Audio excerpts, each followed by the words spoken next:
Halo, bertemu lagi dengan Kang Afif di sini. Dalam video ini saya akan sharing tentang gimana sih cara mudah untuk mempengaruhi orang lain, menginfluence orang lain. Ilmu yang menurut saya ini penting sekali untuk kita kuasain. Karena apa? Karena bisa bermanfaat untuk Anda sebagai pengajar, misalnya guru, dosen, menjadi akan lebih mudah untuk mengarahkan murid-muridnya. Anda sebagai orang tua dengan ilmu ini itu menjadi lebih mudah untuk mengarahkan anak-anak Anda. Kan enak tuh kalau anak lebih mudah diarahin. Kemudian, kalau misalnya Anda sebagai pimpinan tim atau perusahaan, maka dengan ilmu ini itu menjadi lebih mudah untuk mengoptimalkan tim atau pasukan Anda. Juga, yang nggak kalah penting adalah Anda sebagai penjual akan lebih mudah untuk mempengaruhi calon pembeli untuk semakin greget untuk membeli produk Anda. Nah, selain itu, setelah menonton ini, Anda akan lebih terbayang gimana sih cara supaya lebih mudah berteman, diterima oleh orang lain, lebih mudah meyakinkan orang lain, juga lebih mudah meningkatkan hubungan Anda dengan klien, kolega, dan juga anggota keluarga Anda. Simak terus ya.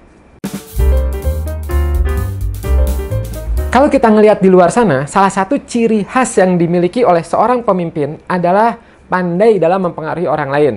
Nah, kemampuan mempengaruhi ini itu nggak hanya berguna untuk para pengusaha atau pedagang atau pimpinan perusahaan bisnis dan karyawan juga, tapi juga akan berguna untuk kita sehari-hari. Contoh, misalnya saat Anda memiliki kemampuan untuk mempengaruhi orang lain, maka dalam dunia kerja itu biasanya lebih mudah untuk meraih tujuan karir dengan lebih mudah lagi. Saat Anda memiliki proyek atau tugas, ya misalnya di kantor, dengan kemampuan Anda mempengaruhi orang lain ya untuk terlibat dalam proyek, maka itu bisa mengarahkan mereka untuk memberikan kinerja terbaik dari mereka atau memotivasinya. Dan gak hanya itu ya, dengan menjadi seorang yang berpengaruh atau yang bisa mempengaruhi, Anda juga dapat menyampaikan poin-poin penting kepada orang-orang yang bekerja dengan Anda. Ini nggak hanya memberikan dampak yang positif kepada perusahaan, tapi juga baik untuk pertumbuhan pengembangan, kesuksesan diri Anda sendiri. Karena perlu selalu diingat bahwa yang dapat menentukan kesuksesan Anda di masa depan adalah diri Anda sendiri, bukan orang lain. Betul nggak? Nah, terus gimana nih Kang? Biar kita bisa mempengaruhi orang lain secara positif dan memiliki hubungan yang menyenangkan di lingkungan sosial. Ini dia. Yang pertama, pujian itu akan lebih efektif daripada kritik. Nah, ini kunci yang pertama nih. Jadi gini, tahu nggak sih kalau kita mengkritik orang lain, ya, misalnya ada masalah, sudah gitu kita kritik, ya, masalah yang akan terjadi itu bisa membuat orang yang Anda kritik itu, yang kita kritik itu merasa pada posisi defensif, menjaga dirinya. Biasanya orang-orang yang kita kritik itu, ya, ketika diberitahu bahwa kamu salah, ya, nah itu naluri alaminya mereka itu adalah apa? Reasoning umumnya, ya, ngasih alasan gitu untuk perilaku-perilaku mereka ini. Lebih buruknya lagi, bisa-bisa mereka menyimpan dendam abadi terhadap kita ya yang mengkritik. Bahkan jika kritik itu sebenarnya baik, ya bertujuan baik gitu. Kan nggak oke itu, padahal niat kita sebenarnya baik gitu. Nah, terus apa nih solusinya? Solusinya adalah coba muji mereka. Yes, fitrahnya semua orang ingin merasa dihargai dan penting. Dan beberapa kata penghargaan dapat membawa Anda lebih dekat ke hasil yang Anda inginkan daripada kritik dan keluhan apapun. Ada filosofi dari seorang raja baja fenomenal yang sukses, Charles Schwab. Menurut dia, kemampuan mengelola orang itu adalah salah satu kunci keberhasilannya dalam berbisnis. Dan dia ini nggak seperti kebanyakan pebisnis lainnya. Ya. Schwab itu berusaha mengkritik sedikit mungkin orang lain.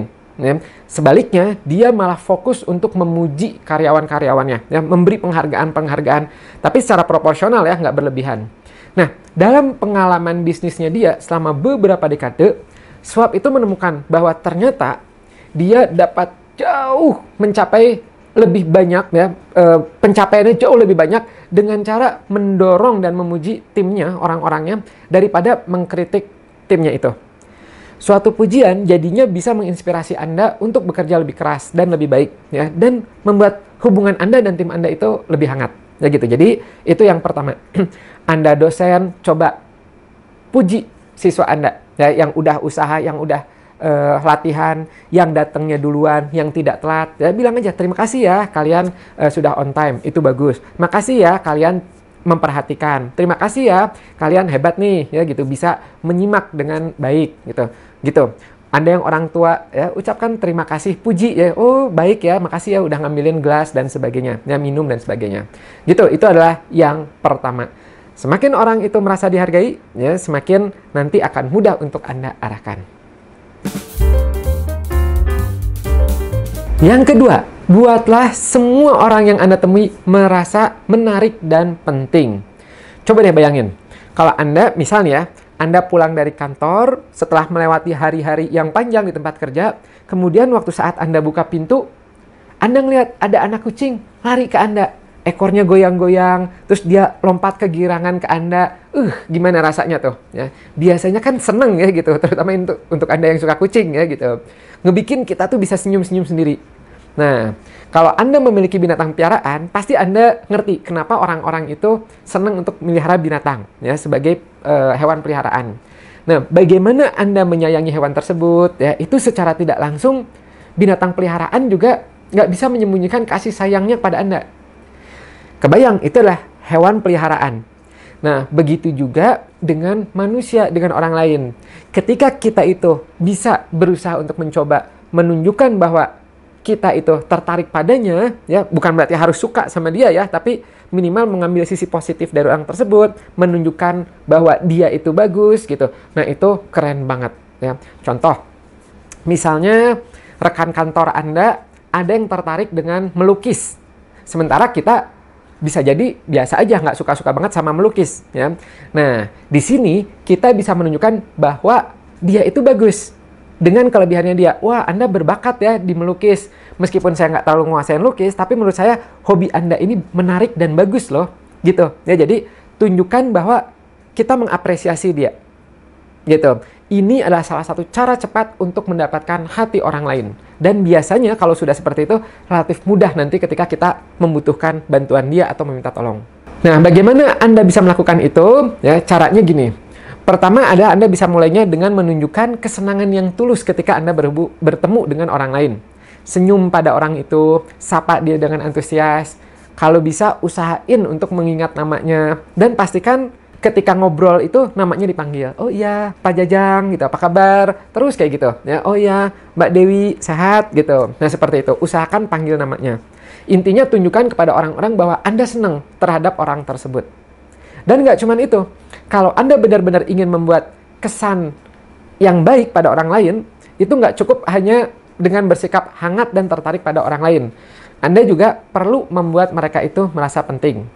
Mungkin caranya adalah salah satunya dengan jadi pendengar yang baik untuknya, ya, nggak mengabaikan pendapatnya. Ya, jadi ketika dia ngomong, nggak yang sambil handphonean cuek gitu, udah gitu pas dia nanya, gimana menurut Anda? Apa tadi ngomong apa? Nah, itu berarti nggak memprioritaskan dia. Ya, usahakan aja. Oh, gitu ya, perhatikan dulu gitu. Kalau Anda ada aktivitas lain, nggak apa-apa. Anda sampaikan, wah ini menarik, tapi izin ya gitu, saya ini ada aktivitas lain. Seperti itu. Ya, jadi ketika dia ngomong, beri perhatian. Ya. Kemudian ucapkan terima kasih. Makasih ya, udah ngobrol nih, senang gitu dan sebagainya. Ya.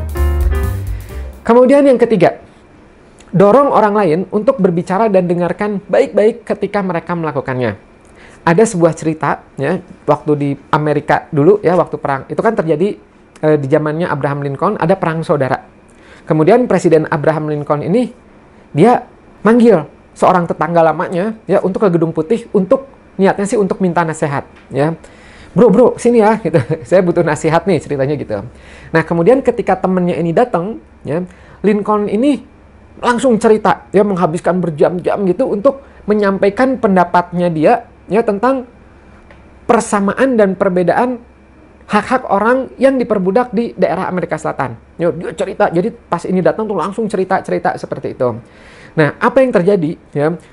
Sepanjang malam itu Presiden Lincoln bolak-balik sambil berdiri gitu memeriksa kemungkinan pro dan kontra dari setiap kemungkinan gerakan. Kalau ini ya, ini menurut saya ini kayak gini, ini kayak gini, kayak gini, kayak gini.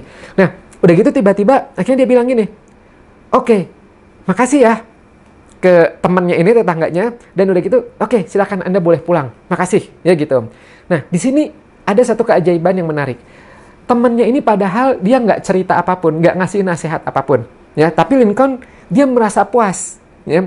Kenapa ini bisa terjadi? Karena dalam case ini itu terlihat bahwa ternyata yang Lincoln butuhkan itu adalah seorang pendengar yang baik, yang bisa mendengarkan. Nah, sama seperti Presiden Abraham Lincoln. Kita semua itu seneng kalau misalnya ketika kita bicara itu didengarkan, dihargai, ya. Seneng ketika ada yang ngedenger kita. Tapi sayangnya, seringkali tampaknya tidak semua orang di luar sana itu pandai menjadi pendengar yang baik. Mungkin kita semua suka ya bicara tentang diri kita sendiri, tentang pencapaian kita, wah kita dapat ini, kita prestasinya apa, atau kita curhat masalah kita, kekhawatiran kita, ya. Tapi bukan itu cara yang tepat untuk mendapatkan teman, ya, orang lain atau mempengaruhi orang lain. Faktanya malah kalau kita terlalu banyak menceritakan tentang diri kita, ya, ini secara tidak proporsional, itu malah berpotensi kehilangan teman-teman. Nah, jadi ya kalau misalnya sama seperti kalau saat kita ngobrol, ya, teman Anda yang mendominasi, mungkin dia akan terus cerita gitu. Dan kita juga biasa kan kadang-kadang suka ngerasa nggak nyaman. Ih, ini teh ngomong apa sih? Nggak selesai-selesai gitu, kapan titiknya gitu. Nah, tapi pada saat yang sama, orang ini kan seneng cerita gitu. Jadi, disinilah di poin kali ini. Yaitu adalah untuk memenangkan hati orang lain, ya, yang nantinya mudah bagi Anda untuk mempengaruhi orang lain adalah coba ikuti cara dia, dengar dia, ya, ajak mereka untuk memberitahu Anda tentang kehidupan dan minat mereka. Tanya, gimana kabarnya, sehat gitu. Kalau Anda sehari-hari ngapain, dengarkanlah dengan penuh perhatian apa yang mereka katakan. Ya, sekali lagi secara proporsional, gitu. Anda bisa tanya, ya kayak misalnya tadi hobinya apa, gimana target-targetnya, tadi kesini naik apa, macet nggak, gitu, seneng nggak dengan acara di sini, ya gitu. Dan ingat, perhatikan, ya. Jadi kalau Anda nantinya dia itu bicara, ya Anda perhatikan gitu. Kalaupun misalnya Anda itu mulai terganggu atau ini kok nggak berhenti-berhenti, ya gitu. Nah, Anda bisa menyampaikannya, oke, makasih ya gitu, senang bertemu dengan Anda, ya kayak tadi gitu. Jadi saya aktivitas yang lain dulu gitu. Jadi Anda nggak perlu terlalu banyak melakukan hal ini. Minimal berikan aja perhatian saat dia membutuhkan.